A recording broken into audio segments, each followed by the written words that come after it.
Olá, meu nome é Renato, bem-vindo ao nosso Encontro 3 sobre a temática Pequenos Grupos nos Lares e sua importância para a igreja local. Nesse encontro veremos o evangelismo que funciona, no desejo de viver a dimensão acolhedora e restauradora que a igreja local possui. Nós cremos sim que a igreja local ela é uma comunidade de cura, de restauração, de cuidado mútuo, que tem muito a oferecer às pessoas que procuram nela um ponto de restauração, um lugar onde vão receber realmente a cura que Deus deseja lhes dar. Vamos falar em primeiro lugar sobre algumas coisas que nós cremos, nossos valores. Nós acreditamos que todos os salvos, todos aqueles que têm Cristo como seu Senhor e Salvador, devem servir com excelência, conforme os dons que receberam de Deus. E ao servir, eles honram a Deus e inspiram pessoas. Nós acreditamos também que a boa mordomia, e mordomia é o uso adequado dos recursos que nós temos, dons, talentos, saúde, intelecto, tempo, energia, finanças. A boa mordomia não é apenas uma questão de dar dízimos e ofertas, mas abrange todo o nosso ser, visando o cumprimento do propósito de Deus, que é redimir toda a sua criação. Deus deseja nos usar e usar tudo que temos e somos e dele recebemos nesse propósito de redimir toda a criação, de salvar todos os seus eleitos. Nós acreditamos ainda na responsabilidade da igreja como agência do Senhor no resgate daqueles que ainda não conhecem a Jesus. A igreja é a única instituição criada por Jesus Cristo que o representa e que tem legitimidade para proclamar o Evangelho e atuar para proclamar o resgate daqueles que ainda não conhecem a Cristo. Nós acreditamos ainda que a unção, que é o nosso poder qualificador, recebido pelo Espírito Santo, a santificação, aquilo que nós cremos, a pureza doutrinária e consagração, são marcas presentes em tudo que ensinamos e praticamos, com relevância para a nossa geração. Nós cremos então que não podemos só ter uma mente que crê, nós precisamos ter um corpo que serve, que age, que atua em obediência àquilo que crê. Um corpo que é santificado, uma vida integral em serviço à nossa época, à nossa cultura, ao nosso povo amado por Deus, por quem Cristo morreu. E por fim, nós acreditamos que todas as atitudes e ações devem estar fundamentadas no amor a Deus e ao próximo. E o grupo pequeno é um ambiente de grande potencial que manifesta esse amor de forma intensa. No grupo pequeno, um cuida do outro, um aconselha o outro, um pastoreia o outro. O grupo cresce junto, tendo a palavra e a vontade de Deus como base. Então ali a expressão do amor, ela se manifesta de maneira prática. E assim nós amamos a Deus e ao próximo, cumprindo o mandamento que Jesus nos deixou. Vamos pensar um pouco numa igreja saudável? Uma igreja saudável vive a mutualidade, um em função do cuidado do outro. Uma igreja saudável multiplica-se em número. Nós já falamos sobre isso no encontro 1. Nós não precisamos temer o crescimento. É natural que a boa árvore dê frutos. E num país com as características do Brasil, aberto para ouvir o Evangelho, um país, eu quero usar essa expressão, espiritualizado por natureza, nós temos sim o desejo e o plano de crescer. Então a igreja saudável ela cresce, ela se multiplica em número. Uma igreja saudável exercita a mordomia em todas as áreas. Nós servimos a Deus no nosso trabalho, no nosso ambiente escolar, na nossa vizinhança, no meio dos nossos parentes, em nossa comunidade de fé. Nós usamos nossos dons, nossos talentos, nossa inteligência, nossa saúde, nosso tempo, nossas finanças, tudo para servir a Deus em todas as áreas da nossa vida. Uma igreja saudável cresce em maturidade. Ela dá a seus discípulos ferramentas para que eles amadureçam na fé e sirvam a sociedade e a esse mundo caído. Uma igreja saudável exerce efetivamente o seu ministério, estimula ao máximo o sacerdócio de todos os santos, instiga os seus crentes, os salvos, a servirem a Deus, a saírem dos bancos, a arregaçarem as mangas e a trabalharem em prol de pessoas, honrando o seu chamado e fazendo discípulos de todas as nações. Então, para ficar fácil de memorizar, podemos resumir uma igreja saudável em uma mão só, nos 5 dedos de uma mão, os 5 M's. Uma igreja saudável vive a mutualidade, um para o outro, um cuidando do outro. Multiplica-se é uma igreja que cresce, exerce a mordomia, é uma igreja que serve com tudo que tem e é. Cresce em maturidade e exerce o seu ministério de maneira saudável, trabalha, atua, sai do banco. É uma igreja dos 5 M's: mutualidade, multiplicação, mordomia, maturidade e, por fim, ministério. Vamos falar um pouco sobre o evangelismo que funciona, pensando um pouco nos princípios básicos. Quero fazer algumas perguntas a você e gostaria que você refletisse antes de seguir na continuidade do nosso encontro. Qual é a primeira palavra que vem à sua mente quando você ouve evangelismo? Dê pausa agora nesse vídeo e tente responder, tente pensar um pouco sobre isso. Qual é a primeira palavra que vem à sua mente quando você ouve evangelismo? Normalmente a gente pensa numa pessoa com um folhetinho, batendo de casa em casa, de porta em porta, entregando esse folheto. Ou a gente pensa numa ação missionária, entrar no ônibus com um grupo da igreja, ficar 5 a 10 dias numa outra cidade, num outro estado. Ou talvez você pense em construir uma casa para um obreiro carente numa região distante. Ou talvez você pense num programa de rádio. Ou talvez você pense naquele culto na praça, depois que a gente mobiliza a igreja, entrega panfletos no bairro e monta uma estrutura num caminhão com som, põe as cadeiras, um grupo oferecendo um lanche. Se é isso que você pensa sobre evangelismo, eu quero te dizer que a sua visão de evangelismo ela é bem parcial, bem limitada. Tudo isso que eu falei pode ser usado como estratégia evangelística, mas não é evangelismo na natureza, em sua natureza. Quem foi a primeira pessoa de maior influência na sua decisão de seguir a Cristo? Pense um pouco sobre isso. Quem foi a pessoa que mais influenciou sua vida na sua decisão de seguir a Cristo? E aí eu quero fazer outra pergunta. Que relacionamento havia entre vocês? Essa pessoa era sua amiga, seu professor, seu pai, seu tio, seu primo, seu colega de universidade, de ensino médio, um desconhecido? Que relacionamento havia entre vocês? Veja que normalmente Deus usa pessoas do nosso círculo de relacionamento, no nosso processo de conversão. É aquele amigo cristão, autêntico, é um professor de um ambiente escolar, ensino médio, universitário, é um patrão, é um funcionário da empresa. Deus normalmente coloca pessoas próximas, é um parente que por anos dá um testemunho bonito e a gente começa a admirar aquilo porque ele contrasta da maneira como o restante da nossa família vive, a gente começa a admirar, ele testemunha verbalmente e com sua vida e aquilo começa a nos seduzir. Veja que a nossa conversão normalmente acontece com um processo. Terceira e última pergunta: o que essa pessoa fez para influenciar a sua vida?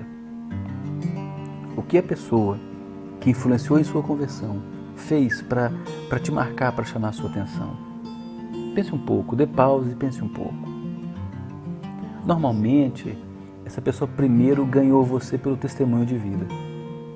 Você percebeu que há valores, há um jeito de crer, há uma paz que excede todo entendimento, que começou a, sem você compreender corretamente, te hipnotizar, fisgar a sua atenção. À medida em que você se relacionava, essa pessoa começou a falar da esperança da fé que ela tem, o que Cristo fez por ela, o que Cristo representa para ela. E sem você perceber, você foi completamente seduzido pela mensagem que essa pessoa pregou e pelo Cristo em que essa pessoa crê. Esse Cristo se tornou o seu Senhor e Salvador. O que aprendemos dessa rápida reflexão é que muitas pessoas têm ideias ou paradigmas incorretos sobre o evangelismo. Os melhores evangelistas são cristãos comuns, são pessoas do dia a dia. A gente vê isso em Atos capítulo 8. Logo depois que Estevão é apedrejado, a igreja é perseguida e as pessoas se espalham para fugir da perseguição para várias cidades circunvizinhas. E ali as pessoas comuns do dia a dia, em suas várias profissões, vão proclamando o Evangelho em seus relacionamentos afins. Os melhores evangelistas são cristãos comuns, professores, é a secretária do lar, é o recepcionista, é o funcionário de uma loja de material de construção, é o padeiro, é o estudante universitário, é o estudante de ensino médio. Uma outra coisa que a gente aprende é que amor ativo é fundamental para levar outros a Cristo. Lembre-se de João capítulo 17, antes de Jesus ir para o jardim do Getsemane. Ele ora e diz: Pai, eu oro para que os meus discípulos sejam um, como eu e o Senhor somos um. E o contexto ali é de amor. O que Jesus diz é que quando nós nos amarmos e vivermos esse amor que Deus tem por nós, na relação com o outro, o mundo crerá que Deus nos enviou. Então, amor ativo é fundamental para levar outros a Cristo. Jesus ele lava os pés dos seus discípulos e diz a seus discípulos: novo mandamento vos dou, que vos ameis uns aos outros, assim como eu vos amei. Depois de lavar os pés, ele diz: assim como eu fiz com vocês, sendo Senhor e Mestre, eu quero que vocês reproduzam isso na relação com outros. O amor ativo é fundamental para levar outros a Cristo. Alguns pontos para reflexão são 3 perguntas que eu quero te fazer. Quantas vezes você ouviu o Evangelho antes de receber Jesus como seu Senhor e Salvador? Dê pausa agora, pense um pouco sobre isso.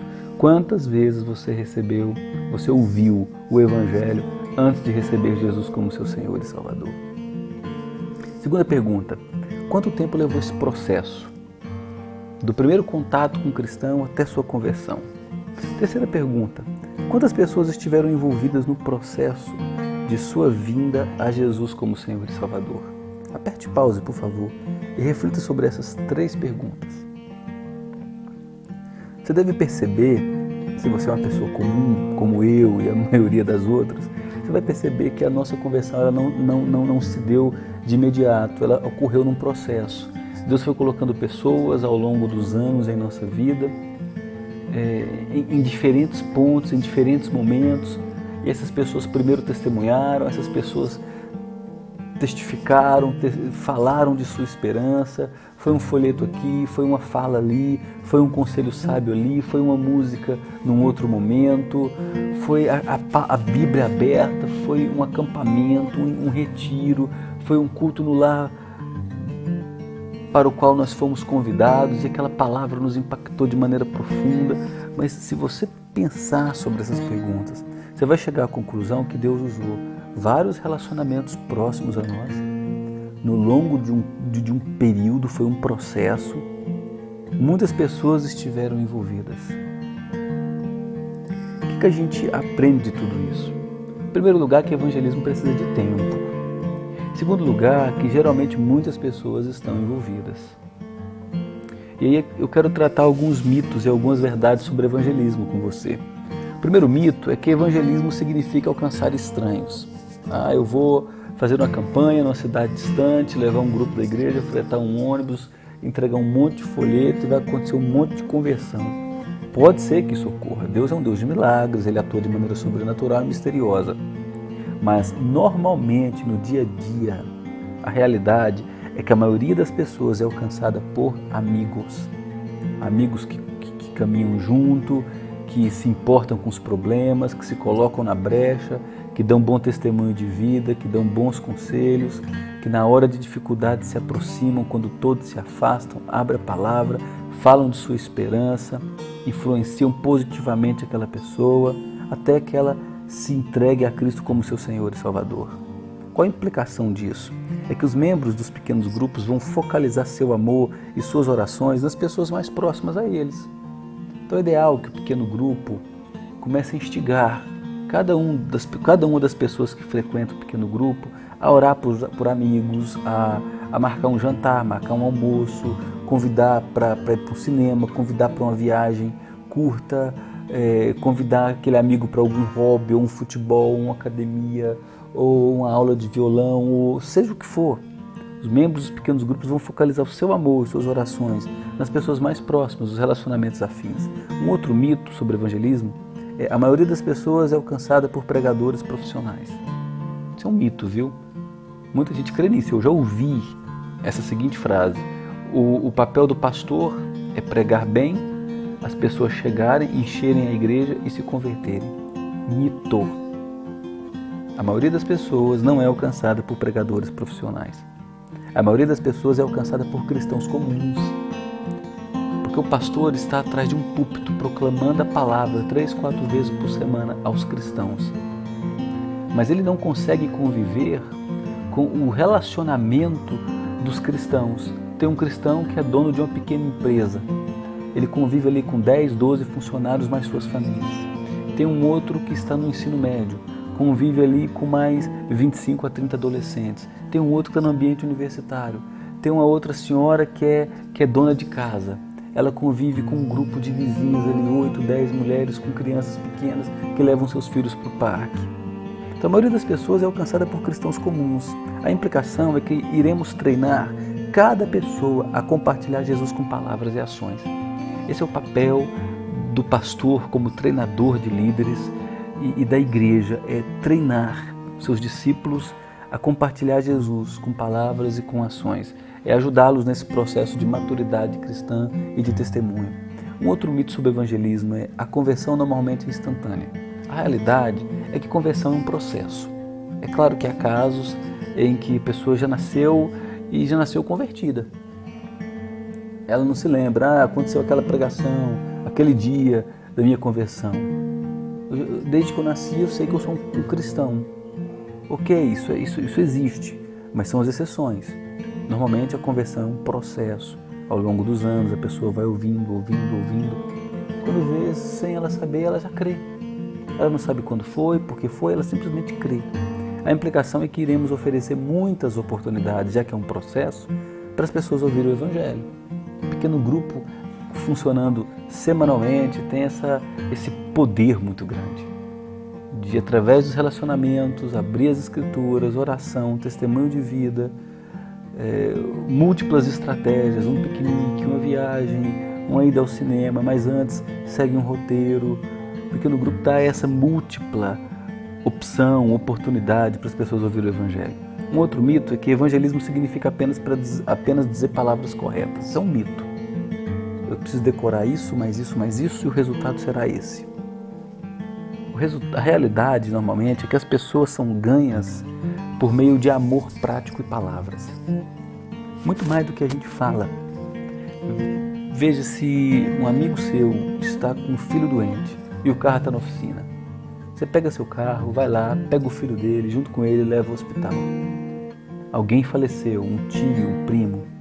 Você se oferece para ajudar, vai na funerária, corre atrás de uma coisa, de outra, ajuda a arrumar uma papelada aqui. Aquilo marca. Alguém está com depressão na família do seu vizinho, de algum amigo. Você vai lá, pega as roupas que estão sujas, leva para a tua casa, põe na tua máquina, lava, passa e leva nos cabides passadios. Aquilo marca. As pessoas são ganhas por Jesus por meio de amor prático.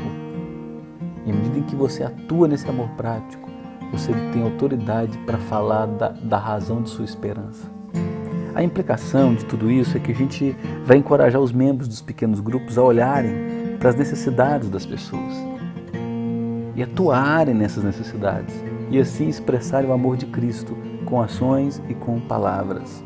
Um outro mito é que as pessoas são levadas a Jesus por meio da influência de apenas uma pessoa. Não. A realidade é que quanto mais cristãos alguém conhecer, mais facilmente ele virá a Jesus. E aqui eu falo de cristãos maduros, convictos, que amam a Cristo, que dão bom testemunho, que procuram amadurecer na fé. A implicação dessa realidade é que iremos apresentar as pessoas a tantos cristãos quanto for possível. E mais uma vez, o pequeno grupo é uma extraordinária ferramenta, porque lá tem um grupo de cristãos com o mesmo objetivo, crescendo na intimidade com Deus, crescendo no serviço um ao outro e olhando para fora no desejo de atrair mais e mais pessoas para conhecer o amor desse Cristo que a resgatou. Vamos pensar agora num processo de evangelismo de maneira muito prática. Como é que você pode conhecer uma pessoa, se relacionar com ela e levá-la a Cristo e ajudar no processo de amadurecimento dela até que ela se torne um líder. Eu quero trabalhar isso com você seguindo 7 passos. Do passo 1 a 4, as atitudes e ações estão voltadas para o descrente. E você vai perceber que é uma sequência lógica nesse processo. Nessas fases de 1 a 4, há uma tentativa de levar o Evangelho vivo àqueles que ainda não conhecem a Cristo. A partir do passo 5, caso a pessoa tenha experimentado ou não o novo nascimento, você vai tentar inseri-lo num pequeno grupo. Então veja bem, antes de convidar alguém para o pequeno grupo, antes de tentar inserir alguém, eu quero te te desafiar a viver o passo 1 a 4, a seguir esse processo, essa sequência. E aí os passos 5, 6 e 7, eles vão acontecer de maneira simultânea na vida das pessoas. Vamos lá, vamos ver quais são esses passos? O primeiro passo é você construir relacionamentos íntegros. O que é isso? Você tenta intencionalmente se aproximar de uma pessoa, começar uma ponte de diálogo, saber quais são os hobbies dela, os gostos dela. E aí você vai perceber que há similaridades com você. A pessoa gosta de futebol, a pessoa gosta de natação, a pessoa gosta de vôlei, a pessoa gosta de uma caminhada, a pessoa gosta de pescar, a pessoa gosta de pintar, a pessoa gosta de Fórmula 1.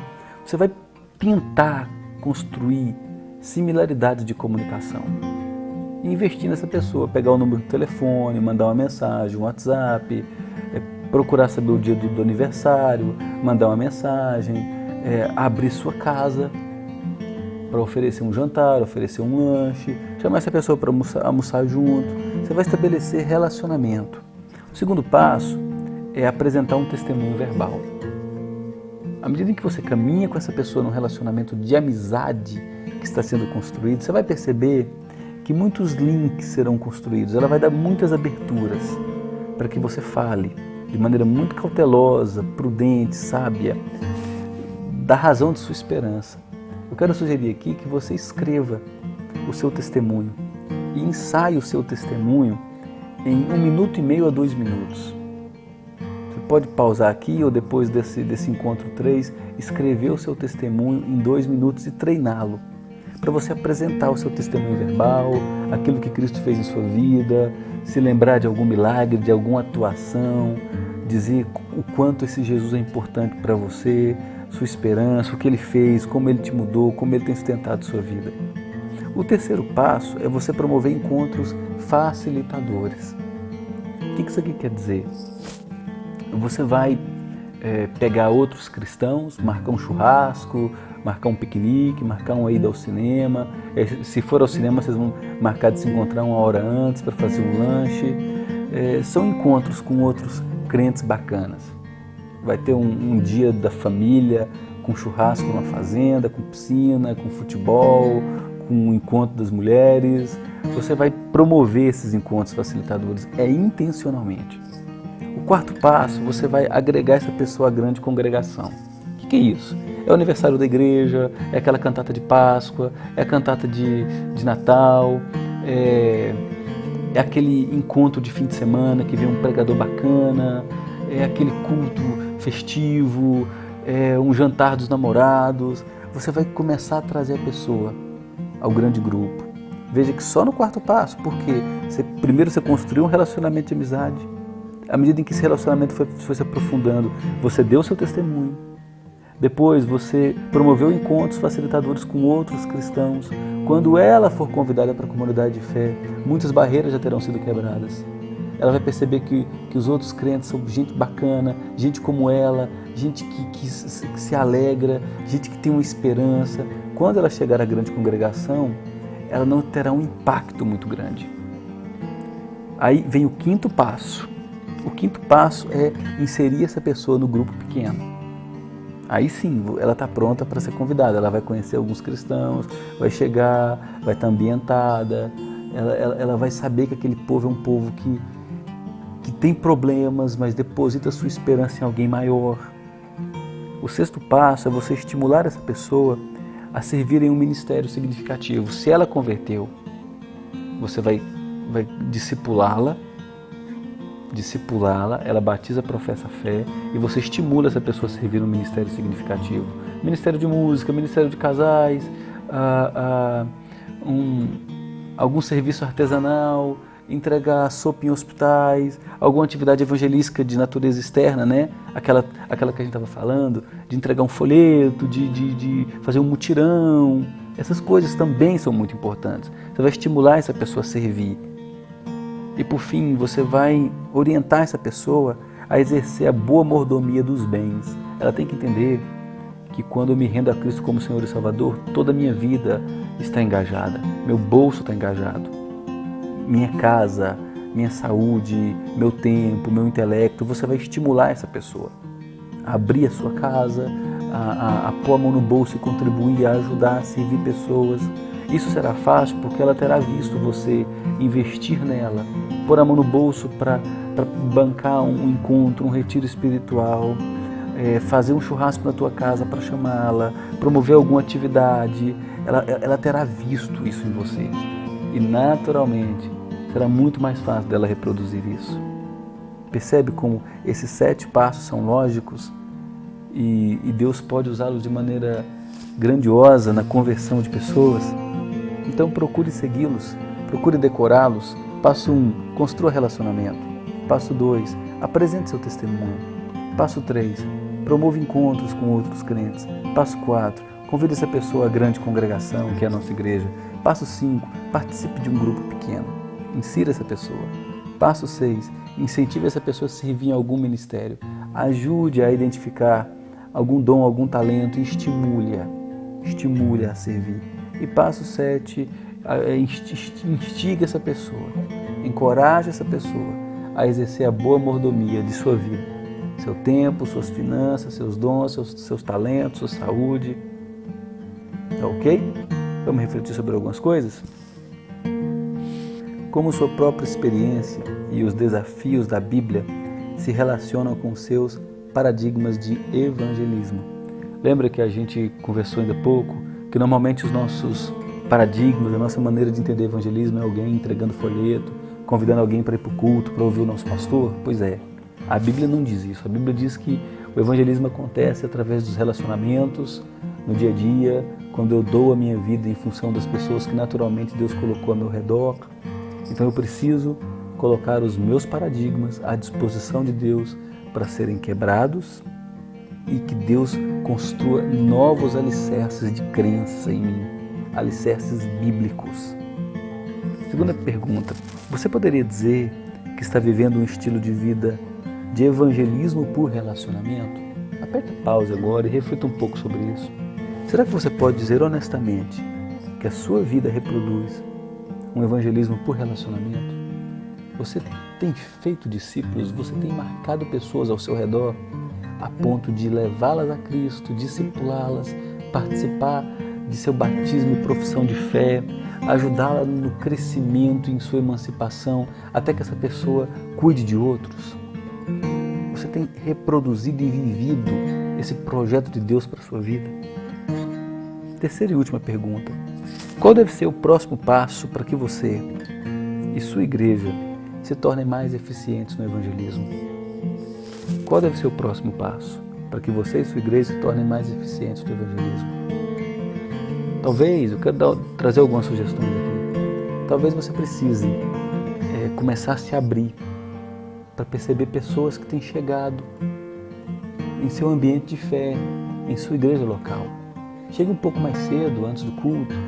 Se posicione à porta. Veja as pessoas que têm chegado, pegue na mão, se apresente, dê um abraço, deseje um bom culto, que Deus as abençoe. Com papel e caneta ou com seu celular, anote o número do telefone da pessoa, mande uma mensagem para ela de WhatsApp durante a semana. Se é alguém afim, mais ou menos da sua idade, que vive mais ou menos o seu momento, se você tem filho pequeno, a pessoa também tem filho pequeno, você pode marcar um lanche juntos em sua casa no sábado à tarde. Depois, procure saber as similaridades de hobby, o que ela gosta de fazer, e chame ela para fazer contigo uma caminhada, uma corrida, jogar bola, jogar vôlei. Depois, à medida em que vocês vão caminhando juntos, fale do seu testemunho de fé, a sua esperança, o que Cristo fez por sua vida, sem aquele linguajar cheio de clichês religiosos. Fale do quanto Deus é bom para você de maneira autêntica. Depois, convide essa pessoa para algum encontro só para homens que a igreja está promovendo, só para mulheres, um retiro, um encontro de casais no fim de semana. Pague para ela se necessário for. Põe a mão no bolso e invista nela. Depois, convide essa pessoa para um pequeno grupo. Se você não participa, abra sua casa para um pequeno grupo. Depois, estimule essa pessoa a batizar, a professar a fé e a servir a igreja local e a fazer bem a gestão de sua mordomia. instigando a entender que tudo que ela tem e vem de Deus e deve convergir para a glória de Deus. No próximo encontro, nosso encontro 4, se Deus assim permitir, nós veremos toda a estrutura e o funcionamento dos pequenos grupos. Partiremos para a parte bem prática. Nesses 3 primeiros encontros nós falamos muito de filosofia ministerial, a natureza dos pequenos grupos, o embasamento bíblico, o grande potencial evangelizador de um pequeno grupo. Agora no próximo encontro nós veremos o funcionamento detalhado do pequeno grupo. Como é que eu começo um pequeno grupo, qual é a estrutura de um pequeno grupo, qual é o tempo de cada parte do pequeno grupo, como é que é o estudo indutivo dentro do pequeno grupo. Veremos isso se Deus quiser.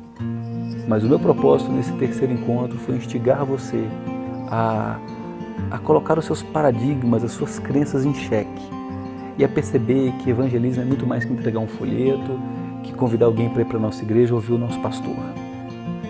O evangelismo se dá quando eu entendo que eu sou um sacerdote, um ministro que Deus colocou no ambiente de trabalho, no ambiente escolar, no meu bairro, no meio dos meus parentes, e Deus deseja me usar com o meu testemunho de vida, com as minhas ações, com aquilo que eu creio verbalmente. Eu tenho que me abrir intencionalmente, me aproximar dessas pessoas, lutar por elas, inseri-las numa comunidade de fé, num pequeno grupo, até que elas se rendam a Cristo. Eu não desistirei de pessoas até que elas se rendam a Cristo e o sirvam com intimidade, cresçam nele e se dediquem a ele, a servir outras pessoas. Não deseje menos para a sua vida.